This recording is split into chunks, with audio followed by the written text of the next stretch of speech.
Commander Vexali stared at the display screen with confusion. Her ship, the Harmony's Edge, had been patrolling this quiet region of space for 3 months without seeing anything interesting.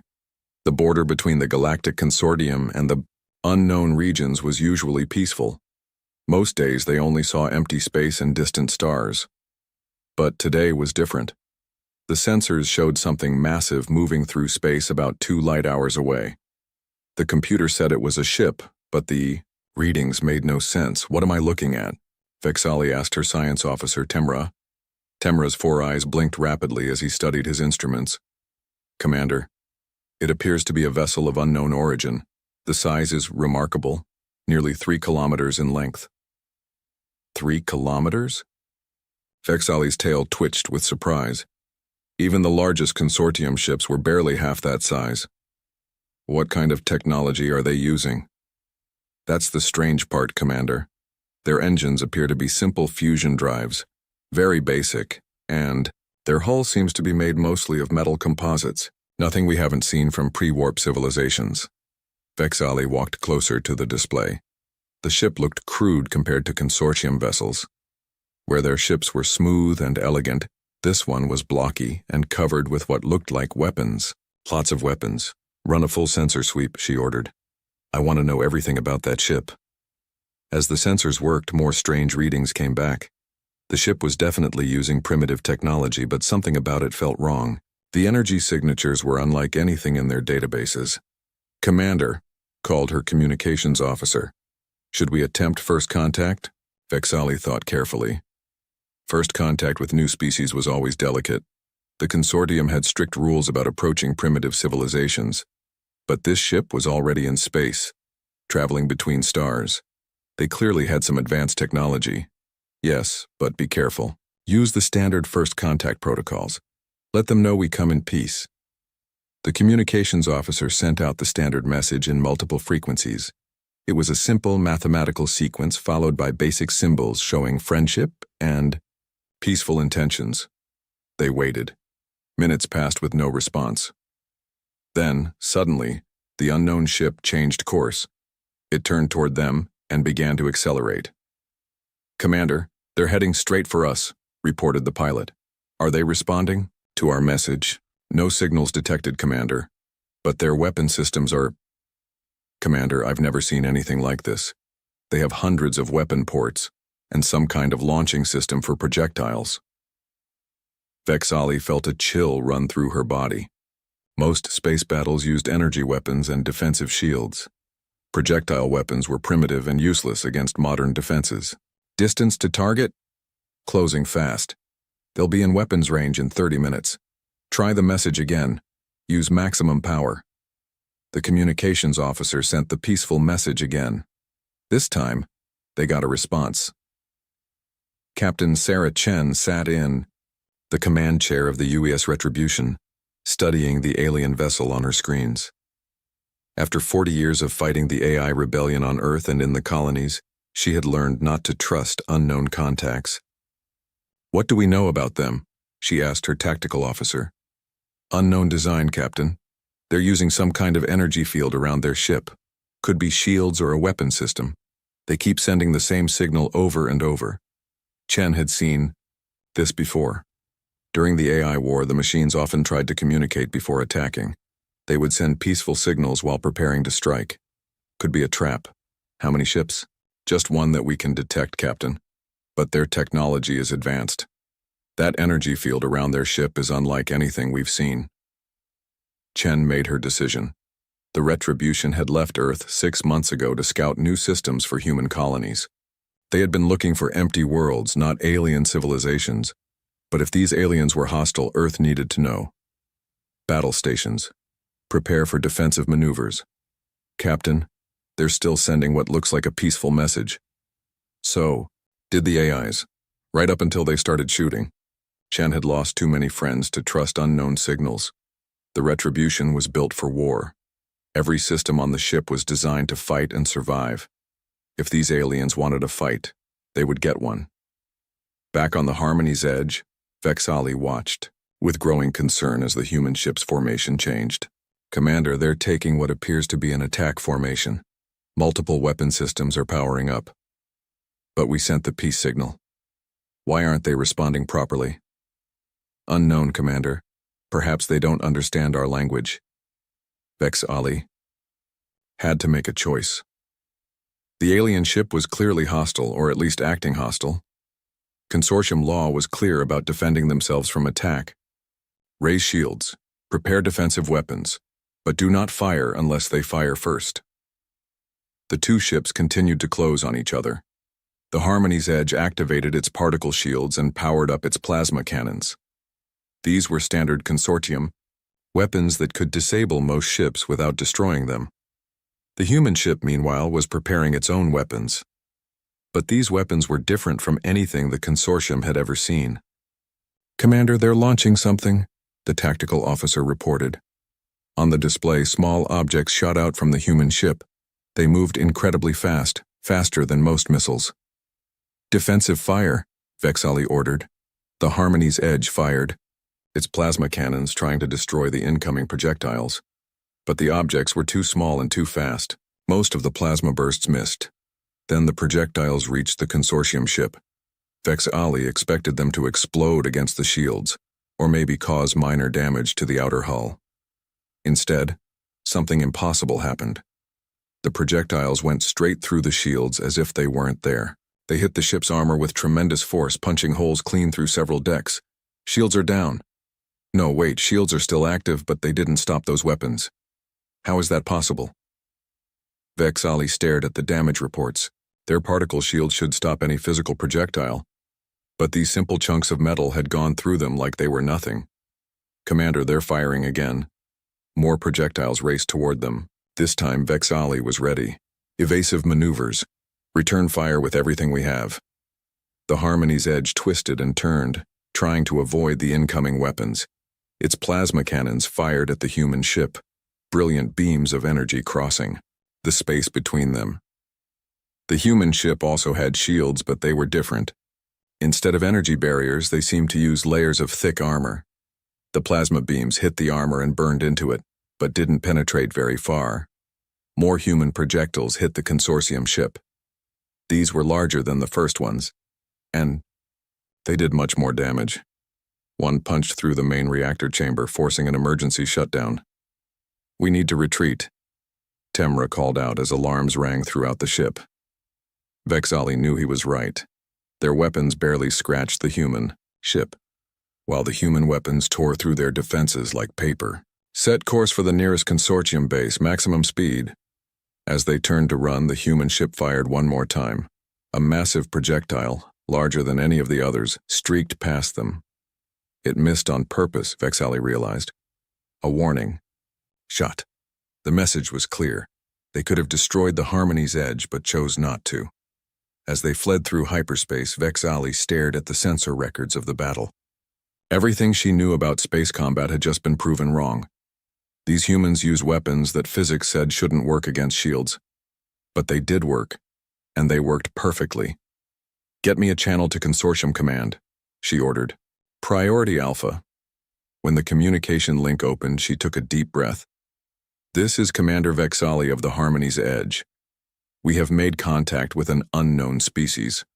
They are extremely hostile and possess weapons technology that can defeat our standard defenses. I am transmitting all sensor data now." She paused, thinking about how to explain what seemed impossible. "Command, these beings use primitive kinetic weapons, but somehow they penetrate our particle shields completely. I recommend immediate mobilization of a full battle fleet." As the message sent, Vex Ali wondered if they had just started a war with beings they didn't understand at all.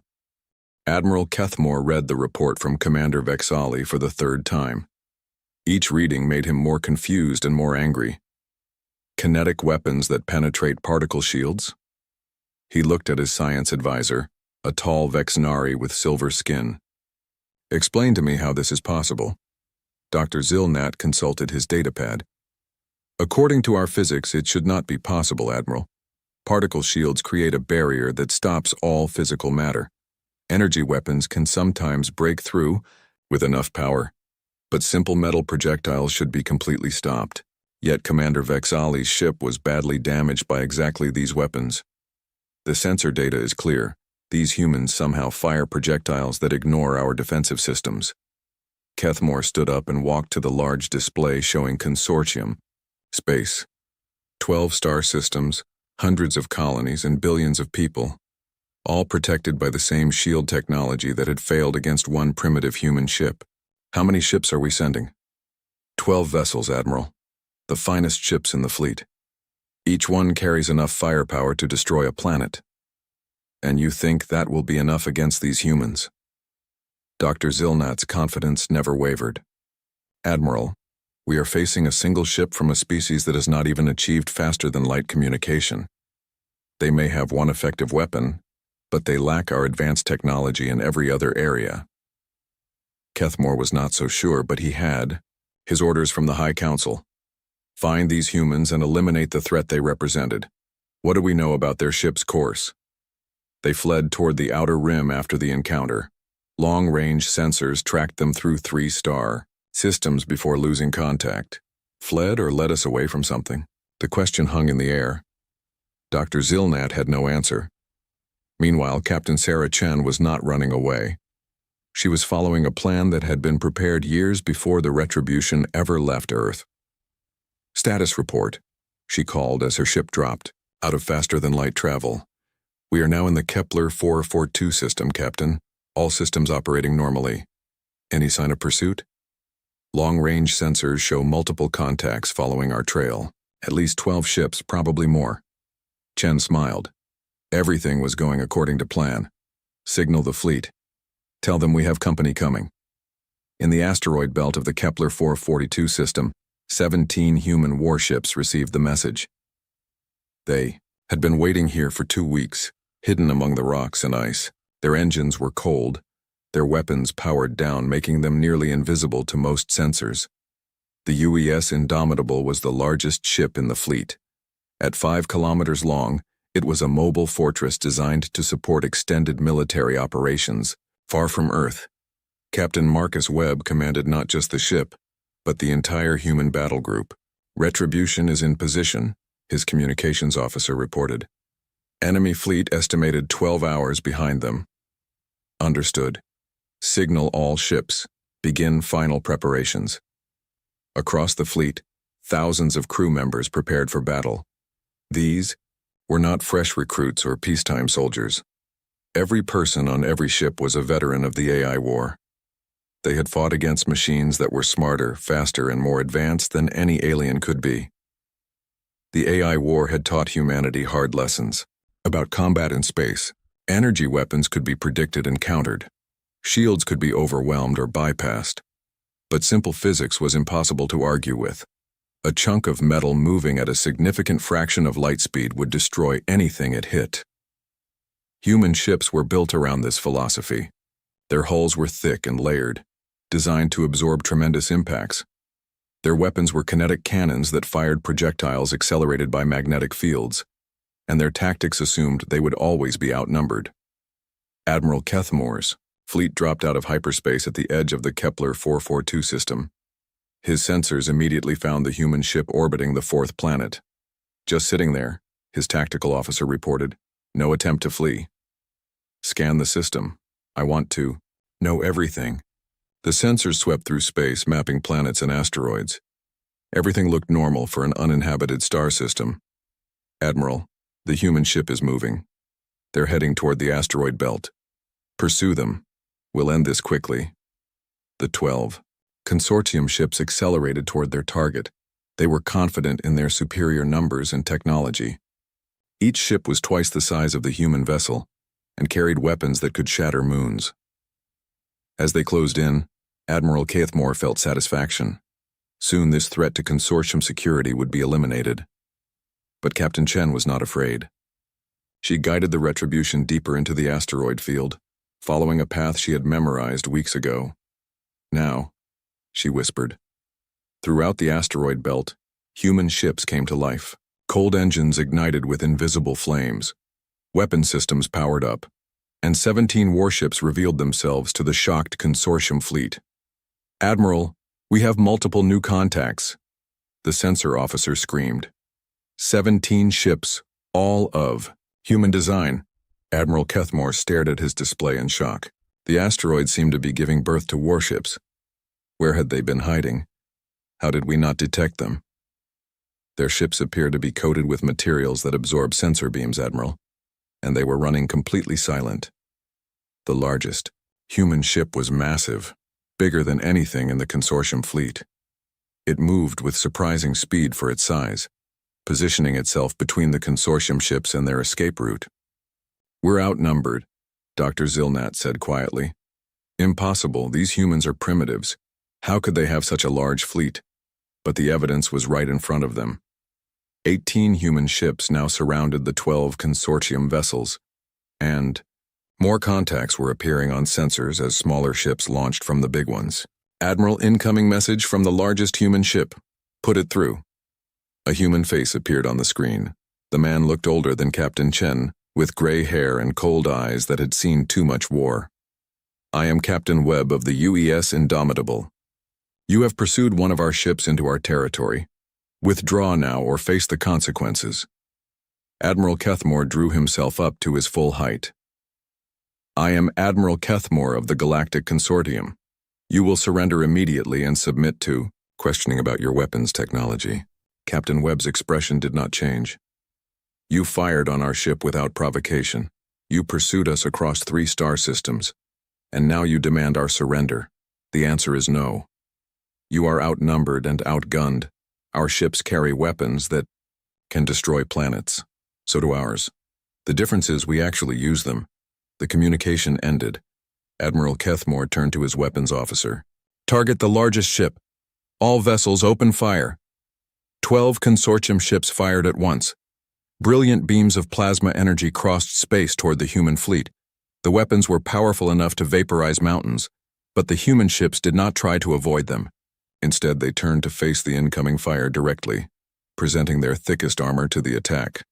The plasma beams hit and burned into the human hulls, but did not penetrate. The armor was incredibly thick, layered with materials designed to absorb and disperse energy. Then the humans fired back. The first thing Admiral Kethmore noticed was how quiet human weapons were. No bright flashes or energy beams, just small objects launched at incredible speed. The second thing he noticed was that his ship's shields provided no protection at all. Kinetic projectiles slammed into the consortium vessels with devastating effect. Unlike energy weapons, which could be absorbed or deflected, these simple chunks of metal carried so much momentum that nothing could stop them. The Admiral's flagship shuddered as projectiles punched through its hull. Atmosphere vented into space, through dozens of holes. "Shields are ineffective," the tactical officer reported. "Their weapons are penetrating everything. Return fire, all weapons." But the consortium ships were designed for a different kind of war. Their weapons needed time to recharge between shots. Their shields were their primary defense. When both failed against human tactics, they had no backup plan. The humans, however, had been fighting a war against superior technology for 40 years. Every system on their ships had backups. Every weapon could fire continuously, and every crew member knew how to fight when everything else failed. "Admiral, we're taking heavy damage. 3 ships have lost main power." Admiral Kethmore watched his perfect fleet being torn apart by weapons that should not have worked. But they did work, and they worked better than anything he had ever seen. "All ships, retreat to minimum safe distance." The consortium fleet pulled back, damaged and confused. Several ships were leaking atmosphere and debris. None of the human ships showed significant damage. "Get me a communication channel to the human commander." Captain Webb's face appeared again on the screen. "Are you ready to discuss terms?" Webb asked calmly. "What do you want?" "First, you will stop following our ships. Second, you will return to your own territory and inform your leaders that humans are not to be attacked. Third, you will provide us with maps of local space and information about other civilizations. And if we refuse," Webb gestured to the damaged consortium ships around them, "then we will disable your vessels and take what we need from your computers. Your choice, Admiral." Admiral Kethmore realized he had no choice at all. His mighty fleet had been defeated by beings he had thought were primitives. I need to contact my superiors. You have 1 hour. As the communication ended, Admiral Kethmore sat heavily in his. Admiral Kethmore's report to the Consortium High Council created panic across 12 star systems. The impossible had happened. Their most advanced battle fleet had been defeated by primitive aliens using weapons that should not work. The High Council met an emergency session on the capital world of Altair Prime. Representatives from every major species gathered in the Great Assembly Hall, all talking at once about the human threat. Order! Order! High Counselor Ythlara struck her staff against the crystal floor. The sound echoed through the chamber until silence fell. We have all read Admiral Kethmore's report. These humans possess weapons that can defeat our particle shield technology, but they are still primitives. They cannot have more than a few dozen ships at most. Counselor Hektar of the militaristic Drakmori stood up. His scaled skin reflected the chamber's lights as he spoke. High Counselor, with respect, Admiral Kethmore faced 18 ships. If these are scouts, how many more might there be, Rig? Intelligence estimates suggest no more than 50 ships total. These humans only recently achieved interstellar travel, but even as the Council debated, new reports were arriving that would shatter their assumptions. Deep space monitoring stations throughout Consortium territory had been tracking unusual hyperspace signatures. Ships were moving through the outer regions, ships that did not match any known designs. Commander Vex Ali, now promoted and assigned to the Alien Contact Division, studied these reports with growing alarm. The hyperspace signatures were definitely human, but there were far more than 50 ships. Computer, display all detected human vessels in the last week. The holographic display filled with red dots, each representing a human ship. Vex Ali counted them twice, unable to believe the number. 237 contacts. She whispered. Where did they all come from? The truth was more frightening than anyone imagined. Earth had not sent out a few exploration ships. They had launched the largest military expedition in human history. For 40 years, humanity had fought the AI rebellion. During those 4 decades, they had learned to build weapons and ships faster than anyone thought possible. When the rebellion finally ended, Earth had the industrial capacity to outfit 1,000 warships. Fleet Admiral Jiang Wei commanded the human expeditionary force from his flagship, the UES Terra Nova. The massive ship was 8 kilometers long and carried enough firepower to level continents, but it was only the largest of 200 ships now entering Consortium space. Admiral, we've received Captain Webb's report from the Kepler 442 engagement. Summarize. Local alien forces use energy-based weapons and particle shield defenses. Our kinetic weapons proved completely effective against their technology. 12 enemy ships disabled or destroyed with minimal losses to our forces. Admiral Jiang nodded. This matched their expectations. The AI rebellion had forced humanity to develop weapons that could defeat any defense, even ones they had never seen before. What about their numbers and capabilities? Each alien ship appears to be roughly equivalent to one of our heavy cruisers in firepower, but their tactics are poor. They rely too heavily on their shield technology and do not adapt quickly to new threats. Understood. Signal all battle groups. We proceed as planned. The plan was simple. Secure a buffer zone around human-controlled space and establish diplomatic contact with local civilizations. If any species proved hostile, they would be neutralized quickly and completely. Back on Altair Prime, the Consortium was finally beginning to understand the scope of the threat they faced. High Counselor, reported the intelligence chief, we now have confirmation of human fleets in 17 different star systems. Conservative estimates put their total force at over 200 warships. The assembly hall fell silent. 200 ships was larger than the entire Consortium Navy. How is this possible?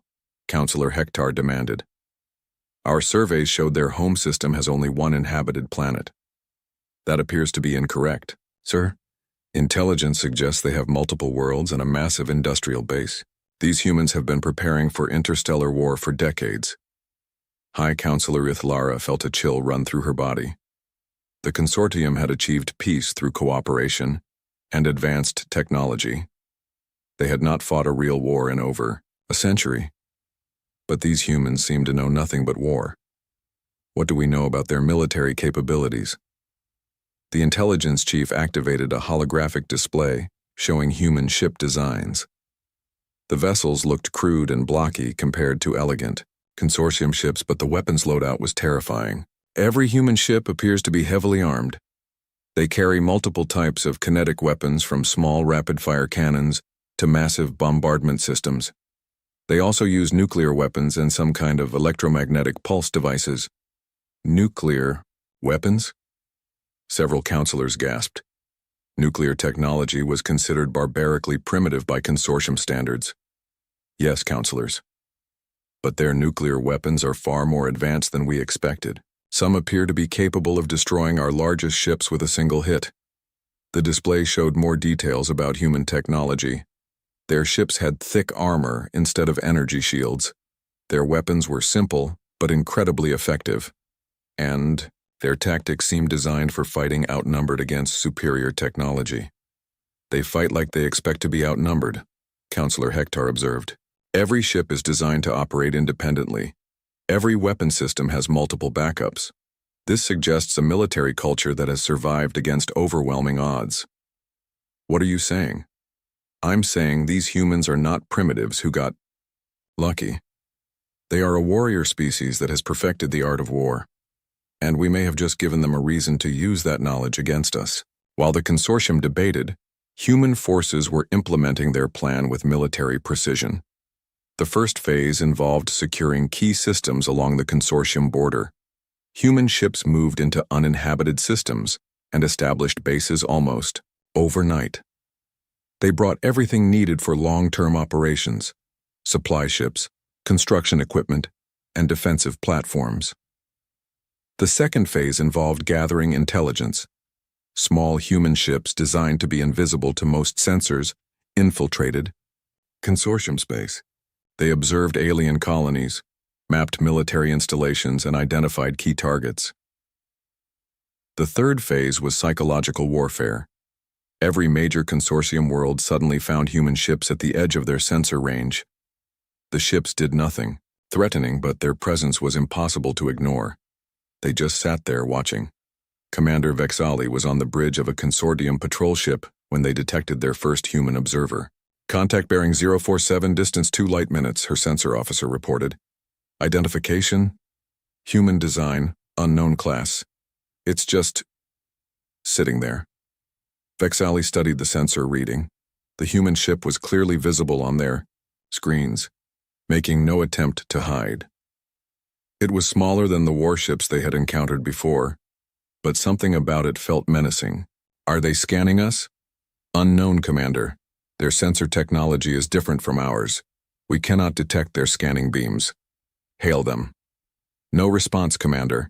The human ship continued to watch them for 6 hours, then simply vanished into hyperspace. It left behind no trace except the unsettling knowledge that humanity was observing everything the consortium did. Similar encounters happened throughout consortium space. Human ships appeared near military bases, trade routes, and colony worlds. They never attacked or even communicated.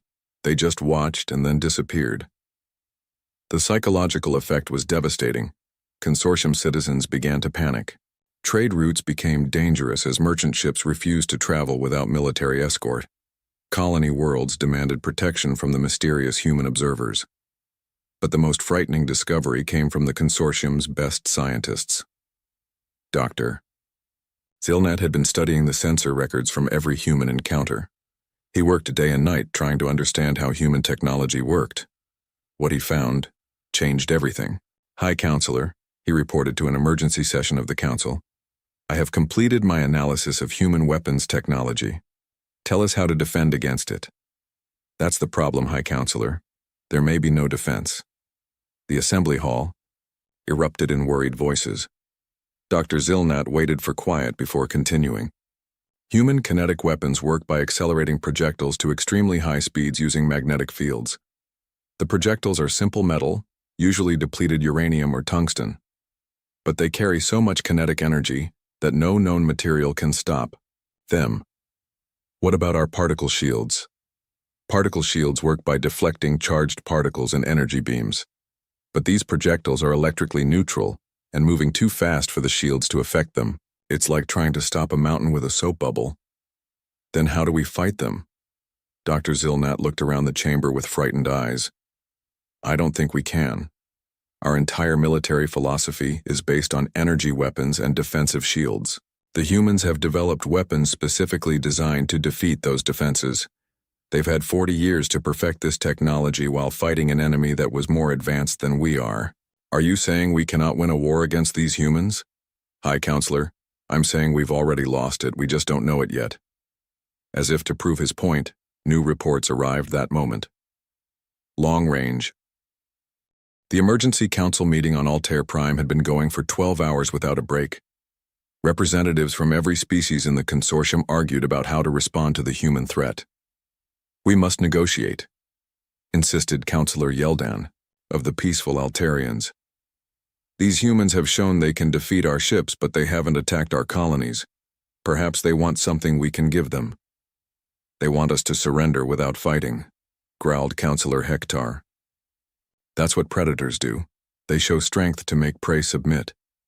High Counselor Ithlara watched the debate with growing frustration. Every hour they spent talking was another hour for human forces to move closer to consortium worlds. What about our allies, she asked. Can the Vexnari provide additional ships? Councillor Techmore, the Vexnari representative, stood with confidence. The Vexnari Empire has been building warships for 3 centuries. We have technologies these primitive humans cannot imagine. Give us time to mobilize and we will show them what real power looks like. How much time? 6 months to bring our full fleet to bear. These humans may have surprised a patrol fleet, but they have never faced the might of a true galactic empire. While the consortium debated, Commander Vexali was trying to understand the humans through their own actions. She had been assigned to study every human contact, looking for patterns that might reveal their true intentions. What she found was both puzzling and frightening.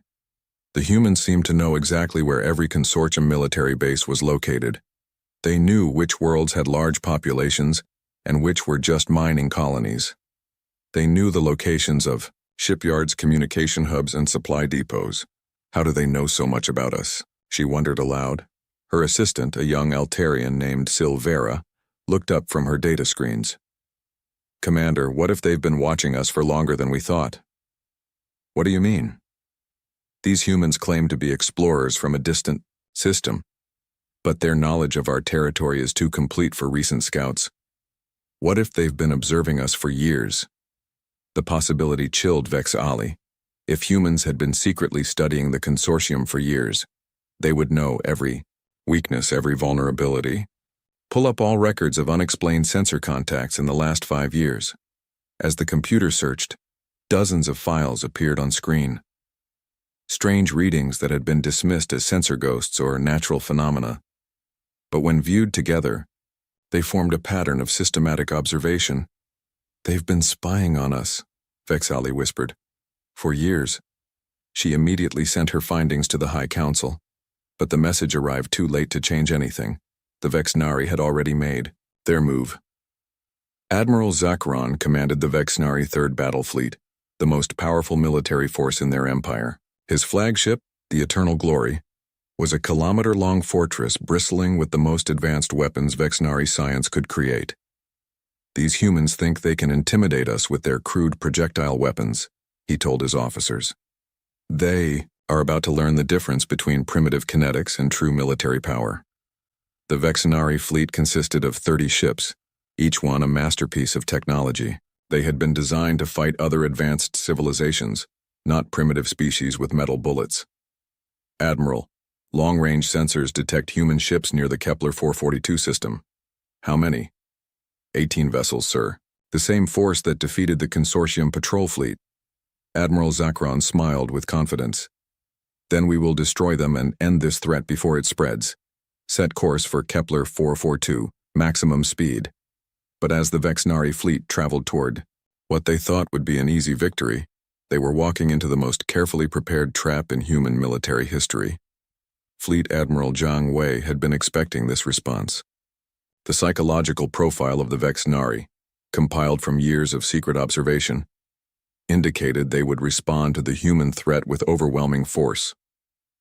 Admiral, Vexnari fleet detected entering hyperspace. Estimated arrival in 14 hours. Confirmed. 30 ships, including their newest heavy battlecruisers. They're bringing their best. Should we withdraw the bait force? Admiral Zhang studied the tactical display. Captain Webb's ships were still in the Kepler 442 system, apparently unaware of the approaching threat. No. Captain Webb knows the plan. Let them come. The plan was simple but devastating.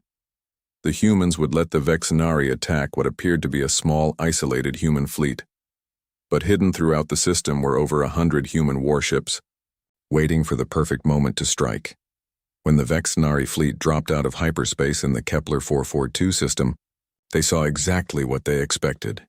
18 human ships scattered among the asteroids. Target the largest vessel, Admiral Zakron ordered. We'll destroy their command ship first, then hunt down the rest. The Vexnari ships spread out in perfect attack formation, their weapons charged with deadly energy, far more powerful than the plasma cannons the consortium used.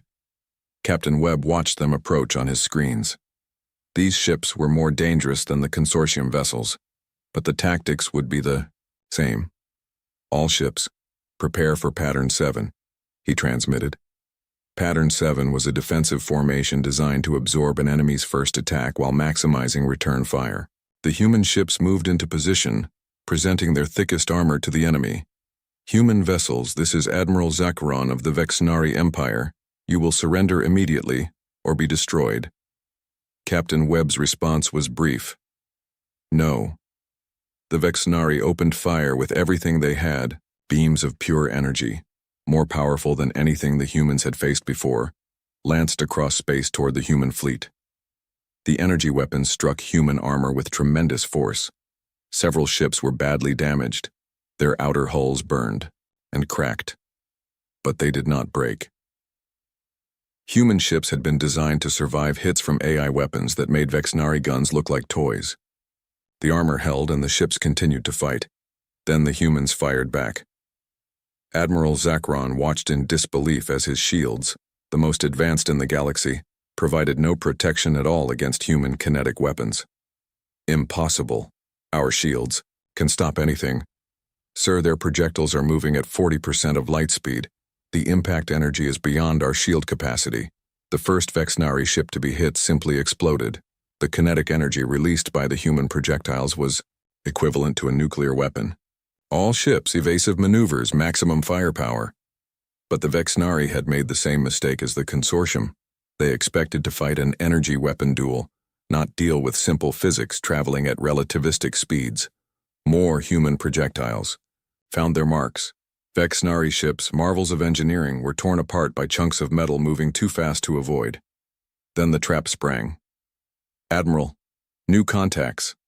Multiple human ships decloaking throughout the system. Admiral Zakron's confident expression changed to horror as over 100 human warships revealed themselves. They had been hidden behind asteroids, their engines cold, waiting for this moment. The Vexnari fleet found themselves surrounded by the largest concentration of firepower they had ever seen.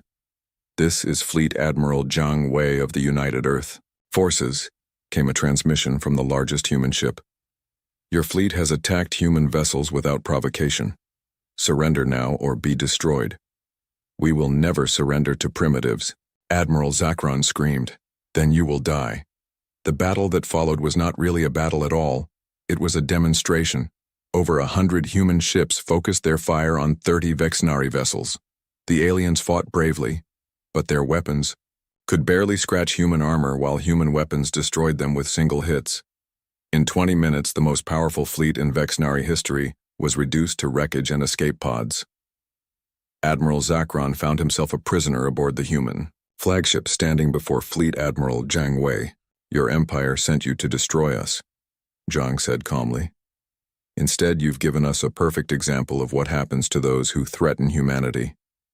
You cannot defeat the entire Vexnari Empire. We have thousands of ships. Had thousands of ships. We've been tracking your fleet movements for 3 years. Right now, human forces are moving toward your 17 most important military bases. By tomorrow, the Vexnari Empire will no longer have a functional navy. Admiral Zakron stared at the human commander with growing understanding. This had never been about exploration or first contact. You planned this. All of it. We planned. For every possibility. 40 years of war taught us that the best defense is to eliminate threats before they can organize. Your empire chose to be a threat. What do you want? Complete surrender of all Vexnari military forces, evacuation of your colonies in the border regions, and a promise that you will never again attack human ships or colonies.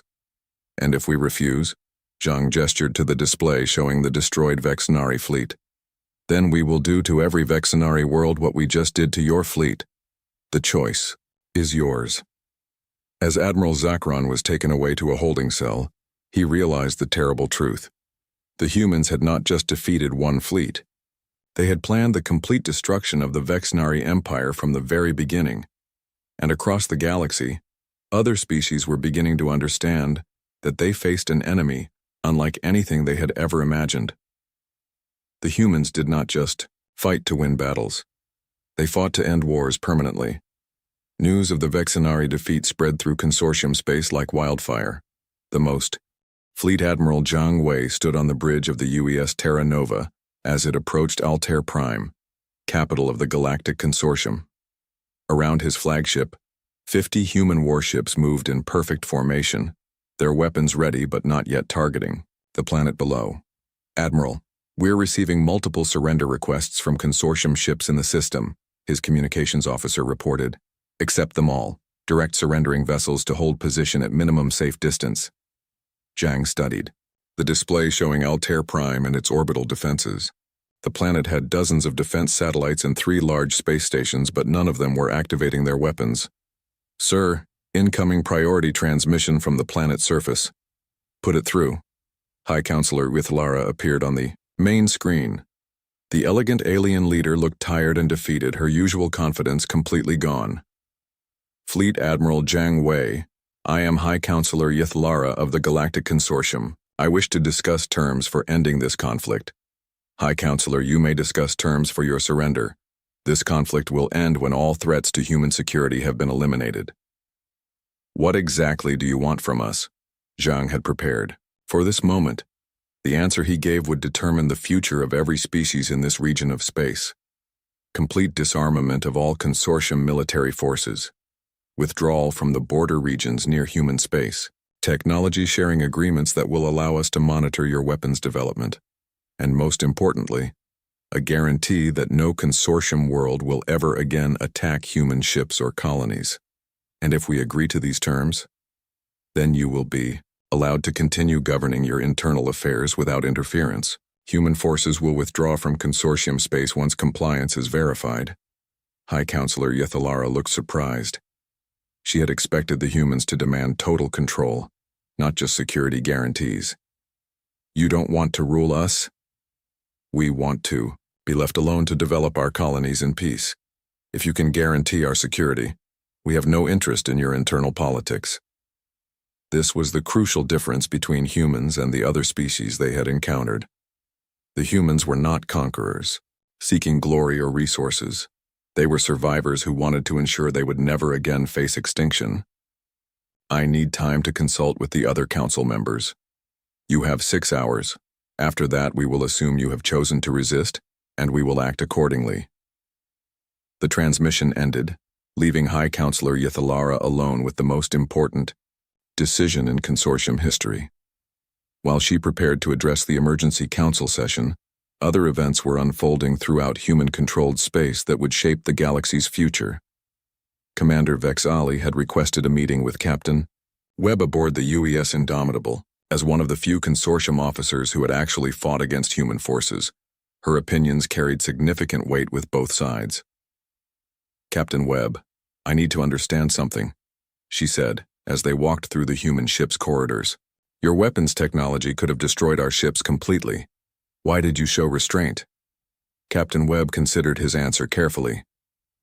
Commander, 40 years ago, humanity faced a choice: become monsters to survive, or find another way.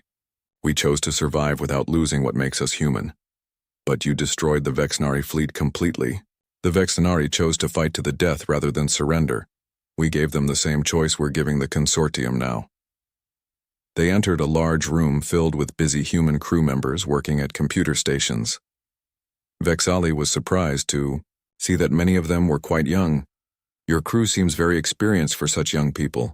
Most of them started fighting when they were teenagers. The AI war lasted 40 years, Commander.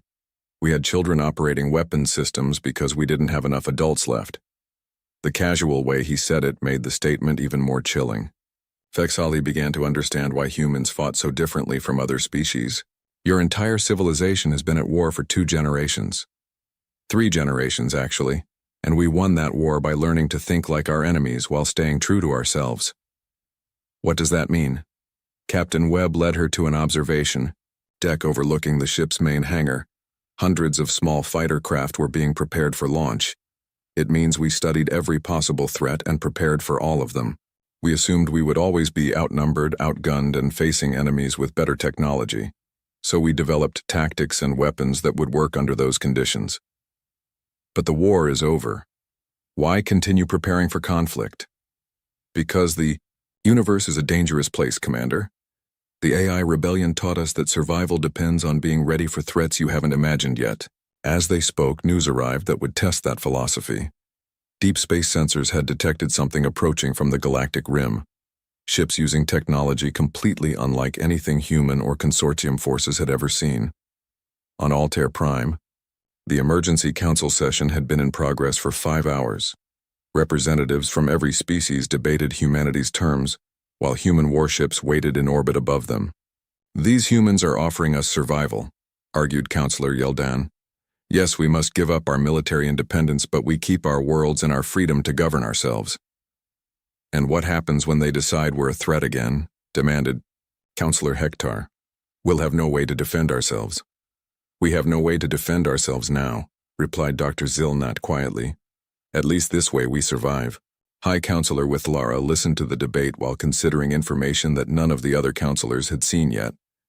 Her private intelligence sources had confirmed what Commander Vexali suspected. Humans had been observing the consortium for at least 5 years before making contact. They knew about every military base, every shipyard, every strategic resource. But more importantly, they had also identified every potential threat to consortium civilians. During their secret observations, human scouts had discovered 17 different species or organizations planning attacks on consortium worlds: pirates, slavers, and aggressive empires that saw the peaceful consortium as easy prey. The humans had quietly eliminated 12 of these threats before revealing themselves, not through massive military action, but through precise strikes that left no evidence of human involvement. They had been protecting the consortium while preparing to conquer it. High Councillor, her aide whispered, we're receiving reports of unknown ships approaching from the outer rim. The humans are requesting an immediate meeting. The timing could not be coincidental. Councillors, Ithlara announced, I am calling for an immediate vote on the human terms. All in favor? The vote was close, but survival won over pride. The Galactic Consortium formally surrendered to humanity. 2 hours later, High Councillor Ithlara found herself aboard the human flagship, meeting with Fleet Admiral Zhang Wei in person. High Councillor, thank you for making the wise choice. Your people will not regret this decision. Admiral, what are those ships approaching from the rim? Zhang's expression became grim. That's why we needed this meeting. Our long-range sensors have identified them as devourers. I've never heard of that species. Neither had we until 3 months ago. They're a nomadic civilization that consumes the resources of entire star systems. They've destroyed at least 40 inhabited worlds. In the past century, Ithlara felt cold fear run through her body. And they're coming here? Their scout ships have been probing the edge of local space for months. Our analysts believe they're preparing for a major invasion of this entire region. How do you know so much about them? Zhang activated a holographic display showing distant star systems. Because we've been fighting them. The display showed the remains of dozens of worlds, their surfaces stripped bare of all useful materials. And moving among the wreckage were massive ships unlike anything in consortium or human databases. Admiral, are you saying humanity has been at war with these devourers? We've been conducting a fighting withdrawal for 6 months. Every human colony beyond the frontier has been evacuated or destroyed to deny them resources. We've been leading them here. Here? You brought them to our space. High Counselor, the Devourers will consume everything in their path regardless of what we do. But together, our combined forces might be able to stop them. Ythlara stared at the display in shock. Humanity had not just been preparing for war with the consortium. They had been preparing for war with something much worse. This is why you needed our surrender. You need our industrial capacity to build weapons. We need your help to save both our civilizations. The Devourers don't negotiate. They don't take prisoners. They consume entire worlds and move on. If summoned by their conversation, alerts began sounding throughout the ship. Admiral, long-range sensors detect Devourer scout ships entering the outer system. Estimated time to main fleet arrival: 72 hours. Zhang turned to address both his crew and the consortium leader. General quarters. Signal all human and consortium vessels to prepare for combat operations. And get me a direct line to every world in local space. Admiral, what are you doing? High Counselor, I'm about to show the galaxy why humanity spent 40 years learning to fight against impossible odds. The ship's communication system activated, broadcasting on every frequency used by the known civilizations. This is Fleet Admiral Zhang Wei of the United Earth Forces. An enemy. The Caravan Armada appeared at the edge of Earth's solar system 3 weeks ago. They moved like a dark cloud through space, their ships looking more like giant sea creatures than machines. Admiral Peter Collins stood on the bridge of the EDF Valiant, the last major warship Earth had left. His gray hair was cut short, and deep lines marked his face from too many battles and too little sleep. "Sir, we just lost contact with the Mars Defense Station," said Lieutenant Susan Taylor. Her voice was steady, but her hands shook as she worked at her control panel. Collins closed his eyes for a moment. Mars was their last outer defense point. Now only Earth remained. In just 3 weeks, the aliens had destroyed every human military base from Pluto to Mars. 17 colony worlds had fallen before that. Billions dead. "How long until they reach Earth?" Collins asked. 48 hours, sir. Maybe less if they speed up." Collins nodded and looked at the main screen. It showed the caravan ships, hundreds of them, moving slowly but steadily toward Earth. The largest ship in the center was almost the size of Earth's moon. None of Earth's weapons had even scratched it.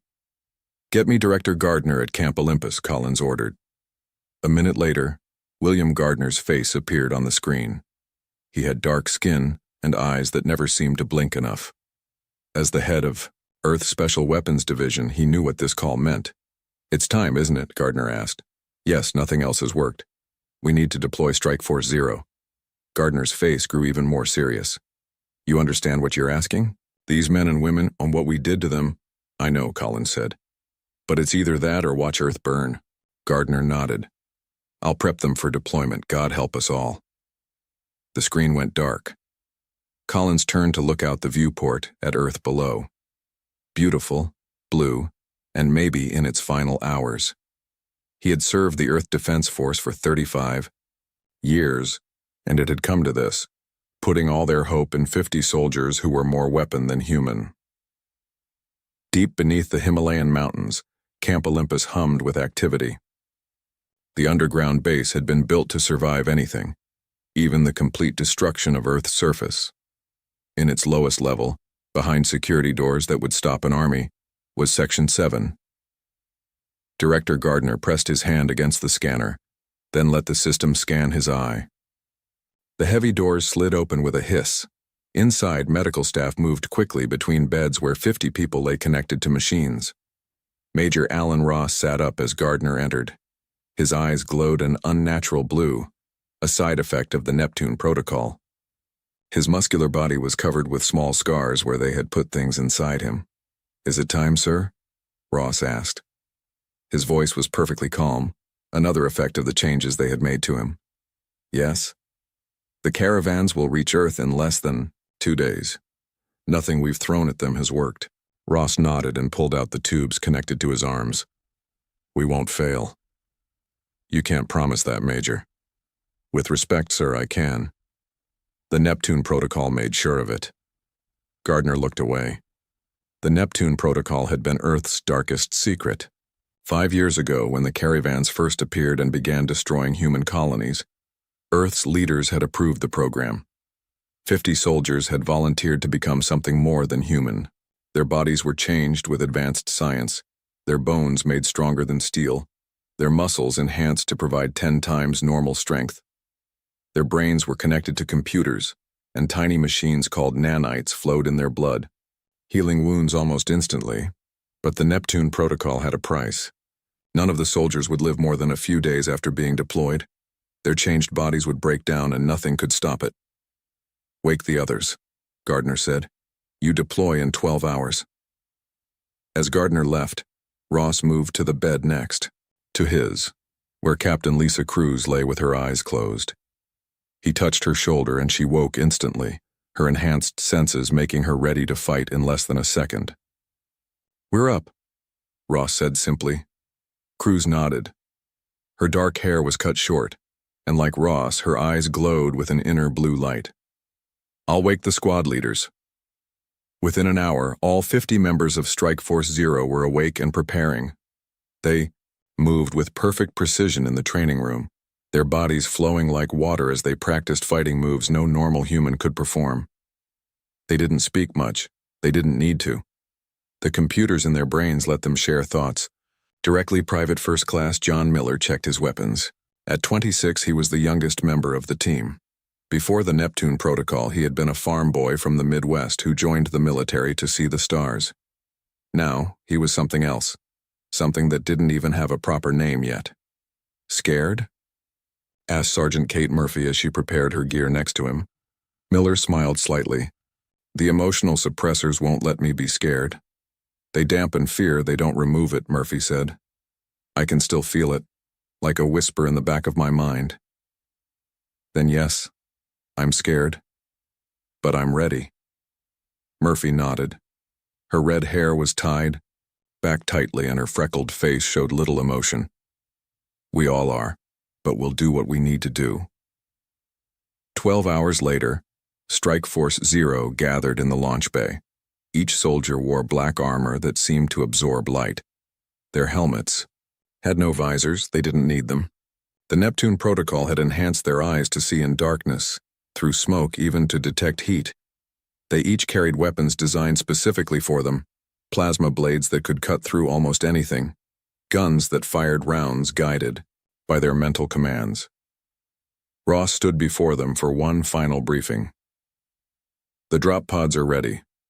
Each of you knows your target on the caravan fleet. Once inside, you'll move to disable their ship's main systems. Remember your training. Remember why we do this. No one needed to ask what he meant. They were Earth's last hope. Perhaps its only hope. One by one, they entered their drop pods, special units designed to be fired from orbit, cut through the caravan ship's hulls, and deploy the soldiers inside. The pods were small, barely larger than a coffin. As the last pod sealed, Admiral Collins's voice came through their neural links. Strike Force Zero, you are cleared for deployment. May God be with you. The pods launched from the EDF Valiant, 50 streaks of fire heading toward the approaching caravan. Fleet.Earth's deadliest soldiers were about to rain down from orbit, and the tide of the war was about to change. John Miller's drop pod shot through space like a bullet. Inside, he felt nothing. The Neptune Protocol had changed his nerve endings so that pain, fear, and doubt were just distant whispers in his mind. The pod spun and tumbled as it approached. The massive caravan flagship, but Miller's enhanced body adjusted perfectly to the wild movements. 30 seconds to impact, the computer voice said in his ear. Miller closed his eyes. Not to pray. The Neptune Protocol had taken most of his faith along with his fear, but to focus. His mind linked with the neural network connecting all 50 members of Strike Force Zero. He could feel them, spread out across space, each aimed at a different caravan ship. 20 seconds. He saw through Captain Cruz's eyes for a moment as her pod raced toward a caravan battleship, then through Sergeant Murphy's as she approached a carrier vessel. 10 seconds. Major Ross's voice came through the neural link. Remember your training. Remember Earth. The impact hit like a mountain falling. Miller's pod punched through the outer hull of the caravan flagship, metal and strange alien materials tearing apart. The pod's systems fired reverse thrusters, slowing it just enough to prevent Miller from being crushed. For any normal human, the force would have turned bones to dust. For Miller and the other Neptune soldiers, it was barely noticeable. The pod cracked open like an egg. Miller stepped out, plasma blade already in hand. The blue energy hummed as it formed a 3-foot cutting edge that could slice through almost anything. He was in a wide corridor with flesh-like walls that pulsed with strange light. The caravan ships were partly alive, a mix of machine and biology that Earth scientists still didn't fully understand. 3 caravan warriors appeared around a corner. They stood 7 feet tall with 4 arms and skin like gray stone. Their faces had no features except 3 glowing red eyes arranged in a triangle. They carried weapons that fired streams of acid. Miller moved before they could aim. The Neptune protocol had enhanced his speed to impossible levels. To the caravans, he would have looked like a blur. His plasma blade cut through the first alien from shoulder to hip. The second fired, but Miller was already behind it, his blade severing 2 of its arms before cutting through its chest. The third caravan warrior backed away, making high-pitched clicking sounds that Miller's enhanced hearing identified as a distress call. Miller threw his secondary weapon, a smart disc that tracked targets and cut through them with a molecule-thin edge. The disc flew through the air, curved around a corner, and found its mark. The clicking stopped. Breach point secured, Miller sub-vocalized through his neural implant. The words went directly to the Strike Force Zero network. Proceeding to Objective Alpha, he added, moving deeper into the ship. His objective was the flagship's engine control, If he could disable it, the massive ship would be dead in space. Across the caravan fleet, 49 other Neptune soldiers were doing the same thing. Through the neural network, Miller could sense their progress. 2 had already been lost, their signals going dark in the network, but the others were succeeding in their missions. Miller ran through the corridors at a speed no normal human could match. His enhanced vision could see through the ship's walls, identifying power sources and life forms. He avoided large groups of caravans when possible, only engaging when necessary. Each fight lasted seconds, the enhanced soldier moving too fast for the aliens to counter effectively.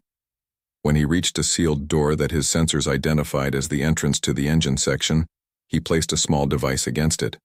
The device burrowed into the door like a living thing, then exploded inward, creating a hole just large enough for Miller to dive through. Inside, 20 caravan engineers turned toward him, their stone-like faces showing no emotion, but their movements betraying their surprise. They had never expected an enemy to reach this deep into their flagship. Miller didn't give them time to react. He threw 3 smart discs that cut through the room, taking down half the engineers. Then he moved among the rest, his plasma blade, a blue blur as he cut them down. 60 seconds after entering, he stood alone among dead aliens. The engine control panels pulsed with living light. Miller had been trained to recognize the main systems. He placed special charges at key points, then retreated to the corridor. When the charges detonated, the entire ship shuddered. Emergency alarms began to sound, strange wailing noises that hurt even Miller's controlled mind. Engine control destroyed, he reported through the neural link. Flagship power systems failing. Major Ross's voice came back immediately. Good work, Miller. All Strike Force members, report status. Voices filled Miller's mind as the other Neptune soldiers reported. Most had succeeded in their primary objectives. 8 had been lost completely. 5 more reported severe damage to their enhanced bodies, damage that even their nanites couldn't fully repair. Proceed to secondary objectives, Ross ordered. Captain Cruz and I are approaching the command center. Miller checked his ship schematics. His secondary objective was the weapons control system, located 3 levels above him. As he moved toward it, he began to notice a burning sensation in his chest. A warning sign. The Neptune protocol enhancements were already beginning to break down. The doctors had warned them this would happen, especially after intense combat pushed their modified bodies to the limit. He pushed the pain aside and continued his mission. On the bridge of the EDF Valiant, Admiral Collins watched the tactical display with growing hope. The massive Caravan flagship had stopped moving. 3 of their battleships were drifting, their weapons silent. A carrier vessel had actually turned and fired on another Caravan ship. Strike Force Zero is succeeding, Lieutenant Taylor said, her voice filled with disbelief. They're actually doing it. Collins nodded. Get me a direct line to Major Ross. After a moment, Ross's voice came through, sounding strained. Admiral, we've breached the flagship command center. Captain Cruz is accessing their systems now. Can you disable their fleet control network? Collins asked. That's what we're attempting, sir. If we succeed, we can turn their own weapons against them. But we're meeting heavy resistance. In the background, Collins could hear the sounds of intense fighting. How many of your team remain? Operational, Major? A pause. 37 still functioning, sir. But we're all starting to feel the breakdown effects. Our window is closing. Collins closed his eyes briefly. He had sent 50 men and women on what he knew was a suicide mission. But it was working. For the first time since the Caravan Armada appeared, humanity had hope. Do what you can, Major. Earth is counting on you. Yes, sir. Ross out. Collins turned to his tactical officer. Prepare all remaining ships. The moment we see an opening, I want everything we have hitting the caravans. For the first time in weeks, the bridge crew moved with energy and purpose. They had watched colony after colony fall, had seen Earth's best defenses crushed by the aliens. Now they had a chance, however small, to fight back, and it was all because 50 soldiers, transformed by desperate science into something beyond human, had rained down from orbit like angels of death. Sergeant Kate Murphy moved through a narrow air duct in the Caravan carrier ship. Her body, changed by the Neptune protocol, could fit through spaces too small for normal humans. The aliens never thought to guard these areas. Her bones, now stronger than steel, let her climb and crawl without making sound. The burning in her muscles was getting worse.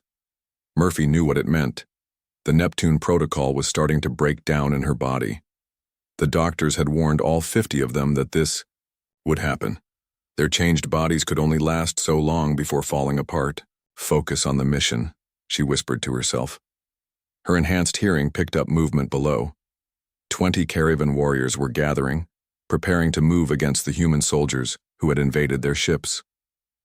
Murphy placed special charges at key points in the ventilation system.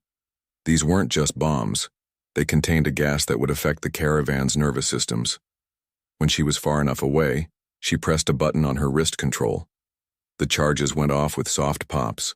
The gas spread quickly through the area below. Murphy watched through a small opening as the Caravan warriors began to stumble and fall. The gas wouldn't kill them, but they wouldn't wake up for hours. Navigation section clear, she reported, through the neural link that connected all Neptune soldiers. Moving to the bridge. The carrier ship was huge, almost as large as Earth's biggest cities. Its job was to transport thousands of smaller Caravan attack ships.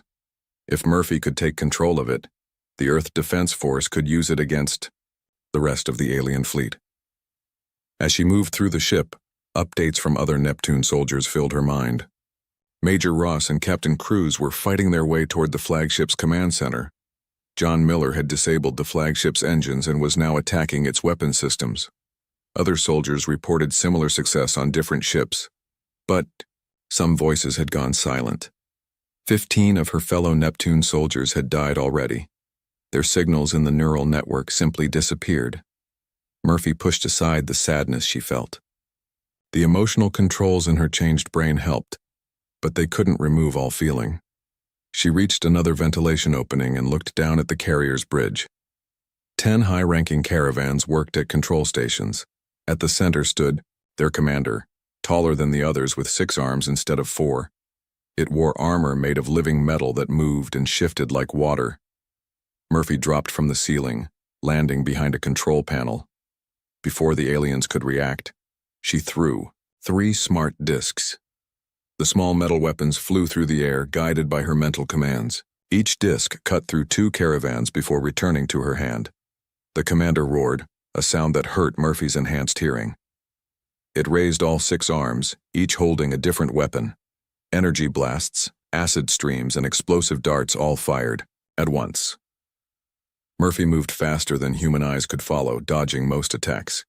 An acid stream caught her left arm, burning through her armor and into her skin. The nanites in her blood immediately began repairing the damage, but the pain was intense. She threw herself forward, drawing her plasma blade. The blue energy weapon cut through the commander's first set of arms. The alien howled and struck with its lower arms, catching Murphy across the chest and sending her flying into a wall.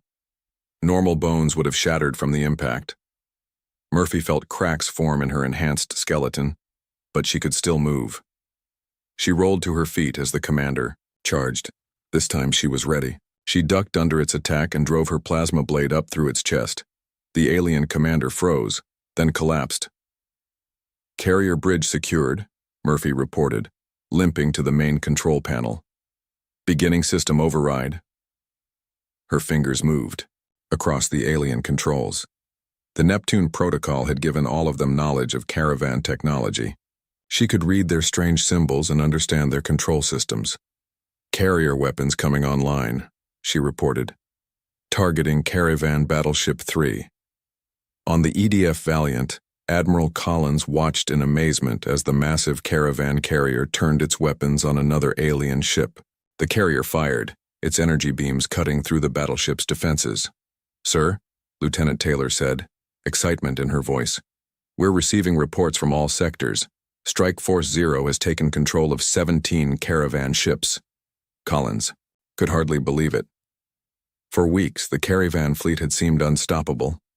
Now they were in disarray, some ships attacking each other, others drifting powerless in space. "Sir," Taylor continued, "Major Ross is reporting from the caravan flagship. They've reached the command center." Collins nodded. "Put him through." Ross's voice came through the speakers, strained and interrupted by the sounds of battle. "Admiral, we've breached the command center. Captain Cruz is accessing their fleet control systems. If we can gain control, we can shut down their entire armada." "What's your status, Major?" Collins asked. "We've lost 23 team members," Ross replied. His voice was flat, controlled, but Collins could hear the pain beneath it. "The rest of us are experiencing system breakdown." Collins understood what that meant. The Neptune protocol was killing them, just as the doctors had predicted. None of the strike force would survive more than a few days. "Hold on, Major," Collins said. "Earth Defense Force ships are moving to support you. We'll take over once you've given us an opening." On the caravan flagship, Major Ross ended the transmission and turned to Captain Cruz. She was connected to the alien control systems, her eyes closed as her enhanced brain processed the information flowing through the neural link. "We're losing people too quickly," Ross said. "How much longer?" Cruz didn't open her eyes. 5 minutes, maybe less. "The caravan systems are fighting back. It's like they're alive." Ross looked around the command center. 6 dead caravan officers lay on the floor. 4 Neptune soldiers stood guard at the entrances, their weapons ready. All of them showed signs of the breakdown, shaking hands, blood trickling from noses or ears, the blue glow in their eyes flickering. "Miller," Ross called through the neural network. "Status report." John Miller's voice came back, weaker than before. "Weapon systems disabled, sir. I'm not doing so well. The breakdown is hitting me hard." "Hold your position," Ross ordered. "We're almost there." Ross felt the burning in his own body growing worse. The nanites that repaired damage were failing. His enhanced muscles were beginning to tear themselves apart, but none of that mattered if they could complete the mission. A wave of caravan warriors attacked the command center entrances. Ross moved to help the guards, his plasma blade cutting through alien armor and flesh. His enhanced speed was slowing, but he was still faster than any normal human. "Got it!" Cruz shouted. "I'm in the fleet control system." Ross turned to see Cruz's hands moving across the alien controls, her eyes now open and glowing brightly with the same blue light as all Neptune. "Soldiers, sending shutdown commands to all ships," she said. "The caravans won't be able to override for at least an hour." Throughout the caravan fleet, ships began to power down. Weapons went offline. Engines stopped. The massive alien armada that had threatened to destroy Earth suddenly hung helpless in space. Cruz looked up at Ross, blood running from her nose and ears. "It's done.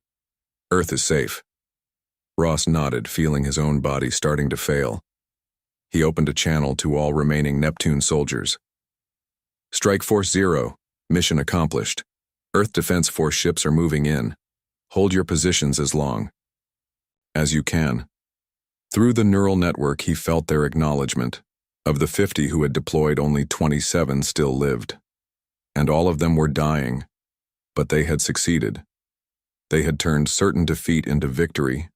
Earth would survive. John Miller leaned against a wall in the caravan flagship's weapon control room. His breathing came in short, painful gasps. The nanites in his blood were failing, no longer able to repair the damage to his enhanced body. Every movement sent waves of pain through his muscles.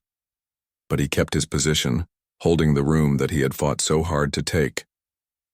Through the neural network that connected all Neptune soldiers, Miller could feel others suffering the same way. Their enhanced bodies were breaking down faster now that the fight was reaching its end. The doctors had warned them this would happen.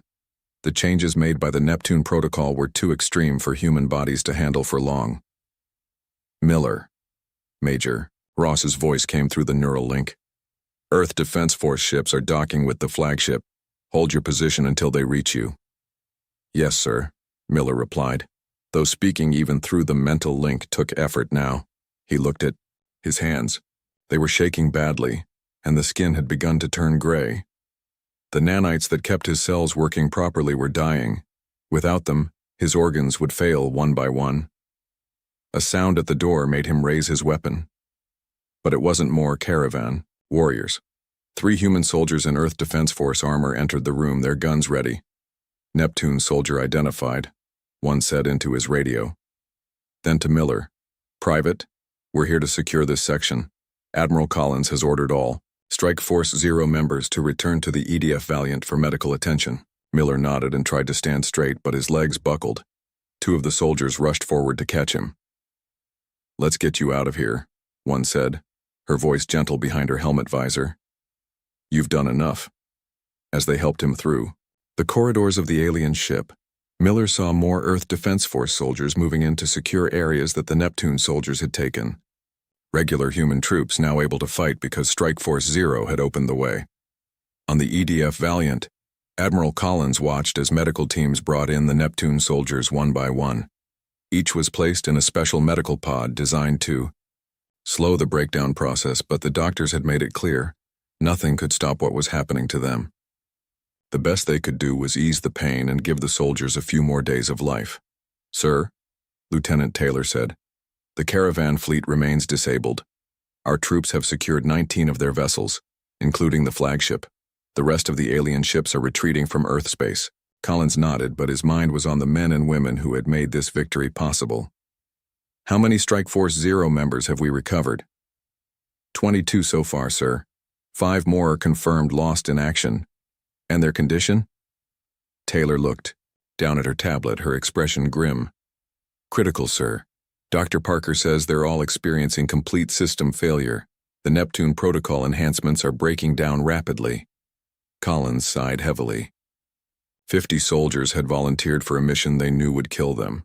They had given up their humanity to become living weapons. Because of their sacrifice, Earth would survive. But the price had been terrible. "I want to speak to Major Ross," Collins said. In the medical bay, Ross lay in a specialized pod. His once enhanced body was failing quickly. The blue glow in his eyes had dimmed to almost nothing. But when Admiral Collins approached, Ross managed to sit up slightly. "Sir," he said, his voice weak but still carrying the authority of command. "At ease, Major," Collins said. "You and your team have done the impossible. The caravan fleet is in retreat. Earth is safe." Ross nodded slightly. "Casualties? 28 of your soldiers are either back on the Valiant or confirmed lost. We're still looking for the others." "They know to hold position until retrieved," Ross said. "The ones still out there, they're the strongest of us, the ones whose bodies are resisting the breakdown longer." Collins looked around the medical bay. In pods similar to Ross's, other Neptune soldiers lay connected to machines that monitored their failing bodies. Some were conscious, others had already slipped into comas. Captain Cruz was in the pod next to Ross's, her eyes closed, her breathing shallow. "Is there anything we can do for you?" Collins asked. "Any comfort we can provide?" Ross's lips formed a small smile. "Just tell us it was worth it. That Earth will rebuild." "I promise you, it was worth it," Collins said firmly. "And yes, we will rebuild. The colonies we lost, our fleet, everything. The caravans have never been defeated before. You didn't just save Earth, you showed the galaxy that these aliens can be beaten." In her pod, Captain Cruz opened her eyes. They still held a faint blue glow. "Sir," she said, her voice barely above a whisper, "the Neptune protocol. Don't ever use it again. No matter how bad things get, the price is too high." Collins nodded solemnly. "The program has been shut down. All research data will be sealed away. I'll make sure of it personally." Cruz seemed satisfied and closed her eyes again. Ross watched her with concern. "Lisa was the best of us," he said quietly. "She figured out how to access the caravan systems faster than anyone thought possible. Without her, we wouldn't have succeeded." "All of you are heroes," Collins said. "The greatest Earth has ever known." Ross shook his head slightly. "Not heroes, Admiral. Weapons. That's what the Neptune protocol made us. But at least we were weapons that worked when Earth needed us most." A doctor approached them. "Admiral, Major Ross needs to rest now. The breakdown process is accelerating." Collins placed his hand on Ross's shoulder. "Thank you, Major, for everything." Ross nodded once more, then lay back in the pod. The doctor activated the medical systems that would keep him comfortable in his final hours. As Collins left the medical bay, he received a report that more Neptune soldiers had been found and were being brought aboard. Sergeant Kate Murphy was among them. She had single-handedly taken control of a caravan carrier vessel and turned its weapons against the alien fleet. On the bridge, General Frank Scott had arrived from Earth to take command of the recovery operation. The older man saluted as Collins entered. "Admiral, Earth Council is requesting a full report," Scott said. "They can hardly believe what's happened. One day we were facing certain defeat, and the next the caravans are in full retreat." Collins looked at the main screen, which showed Earth Defense Force ships moving among the disabled caravan vessels. "Tell them it was Strike Force Zero," Collins said. 50 men and women who gave everything, including their humanity, to save Earth. Tell them we paid a terrible price for this victory and we should never forget it." Scott nodded soberly. "I understand. And the Neptune protocol?" "Is finished," Collins said firmly. "We don't create weapons out of our own people, not ever again." 1 week after the battle that saved Earth, Admiral Peter Collins stood before the United Earth Council in the Great Meeting Hall in New Geneva. The room was filled with leaders from all Earth nations. Their faces showed mixed emotions: joy at survival, grief for the losses, and uncertainty about the future. "The caravan fleet has completely withdrawn from our solar system," Collins reported. "Our long-range sensors show them retreating toward the edge of the galaxy. We believe they will not return, at least not soon." Director William Gardner sat beside Collins, his dark eyes tired from too many sleepless nights. He had been the head of the Neptune Protocol project. Now he carried the weight of its cost. "What of Strike Force Zero?" asked Counselor Elena Diaz, her voice gentle but firm. "The soldiers who made this victory possible." Collins and Gardner exchanged a glance. Then Collins spoke, his voice heavy with emotion he rarely showed. "Of the 50 Neptune soldiers deployed, All have now passed away. The last Major Alan Ross died yesterday at 600 hours. The changes made to their bodies by the Neptune Protocol could not be reversed or managed long-term, as we knew would be the case. A murmur ran through the council chamber. Though they had been told about the Neptune Protocol after the battle, many still struggled to understand the sacrifice these soldiers had made. They volunteered with full knowledge, Gardner added. Each understood that the modifications would kill them within days of deployment. They chose to serve humanity despite that knowledge. Councillor Diaz stood. I propose that we create a memorial to honor their sacrifice. They gave everything so that Earth might live. The motion passed without debate. Collins felt a small measure of peace knowing that Strike Force Zero would be remembered, but the weight of sending 50 people to their deaths, even willing volunteers, would stay with him forever. After the council meeting, Collins walked with Gardner through the park outside the government buildings. Spring had come to Geneva, and flowers bloomed in bright colors. People walked the paths, some stopping to stare at the sky as if expecting the caravan ships to reappear. The Neptune Protocol data has been sealed, Gardner said quietly. All research files, medical records, everything. Authorization code Omega-9, your eyes only. Collins nodded. Good. No matter how desperate things get in the future, we must never repeat this. The price is too high. Gardner looked troubled. I've heard rumors, Peter. Some military leaders are arguing that we should continue the research. They say that with more time we could solve the breakdown problem. No, Collins said firmly. Captain Cruz made me promise, so did Major Ross before he died. No more Neptune soldiers. Ever. In the Medical Research Center beneath Camp Olympus, Dr. Ava Bennett looked at the last samples from the Neptune soldiers. Their changed blood still held active nanites, though fewer by the hour as the tiny machines broke down without living hosts. What will you do with the samples? Asked her assistant Dr. Paul Rivera. Destroy them as ordered, Bennett said. But first, I want to understand why some soldiers lasted longer than others. If there's something we can learn that might help future medical treatments, we should document it before everything is gone. Rivera nodded. Major Ross lasted nearly 7 days after deployment. Private Miller only made it 3. There must be some genetic factor we haven't identified. Perhaps, Bennett agreed. But we have to be careful. The council was clear. No continuation of the Neptune Protocol in any form. In the central plaza of New Geneva, workers began construction on the Strike Force Zero Memorial. It would be a simple design, 50 pillars of white stone in a circle, each bearing the name of one Neptune soldier. At the center would stand a single plaque with the words, "They gave everything, including their humanity, so that humanity might survive." 3 months after the battle, Earth had begun to rebuild. The Earth Defense Force had studied the captured caravan ships and was incorporating the alien technology into new defensive systems. Colony ships were being prepared to re-establish the worlds that had been lost to the caravan attacks. Admiral Collins stood on the observation deck of the newly commissioned EDF Defender, looking out at Earth below.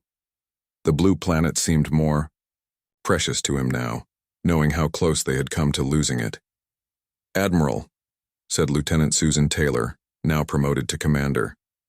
"The memorial ceremony begins in 1 hour." Collins nodded. "I'll be ready." The Strike Force Zero memorial was complete. Thousands had gathered for the dedication ceremony. Families of the Neptune soldiers sat in the front rows, though many seats remained empty. Some of the 50 had no family left after the caravan. Attacks on the colonies. Collins approached the podium, looking out at the sea of faces. How could he make them understand the sacrifice these men and women had made? How they had given up not just their lives, but their very humanity to become the weapons Earth needed in its darkest hour. 1 year ago, he began, the Caravan Armada appeared at the edge of our solar system. They had already destroyed 17 colony worlds. Their technology was far beyond ours. Their numbers seemed endless. Defeat was inevitable. He paused, looking at the 50 white pillars standing in a circle behind him. But there were 50 men and women who refused to accept defeat. They volunteered for a program called Neptune. Protocol, knowing it would transform them into something more than human, and something less, knowing it would kill them. They made this choice freely, to give Earth a chance to survive. In the front row, John Miller's parents sat holding hands. Their son had been the youngest Neptune soldier, only 26 when he volunteered. Collins met their eyes for a moment before continuing. These 50 soldiers rained down from orbit onto the caravan fleet. They moved with impossible speed, fought with impossible strength. They turned our certain defeat into victory. Because of them, Earth still stands. Because of them, we have a future. The crowd was silent, many wiping away tears. Remember their names, Collins said. Remember their sacrifice. And remember the lesson they taught us, that the human spirit, even in our darkest hour, can find the courage to do what seems impossible. As Collins finished speaking, 50 beams of light shot up from the memorial pillars into the sky, visible even in daylight. They would remain lit always, a constant reminder of Strike Force Zero. Far from Earth, in the deep reaches of space, stories spread among alien civilizations. Stories of the demons of Earth who could not be killed, who moved faster than sight, who had defeated the mighty caravan armada in a single day. The caravans never returned to Earth space. Humanity rebuilt its defenses and expanded outward once more, stronger for having faced extinction and survived, thanks to the 50 souls who had given everything when Earth needed them most.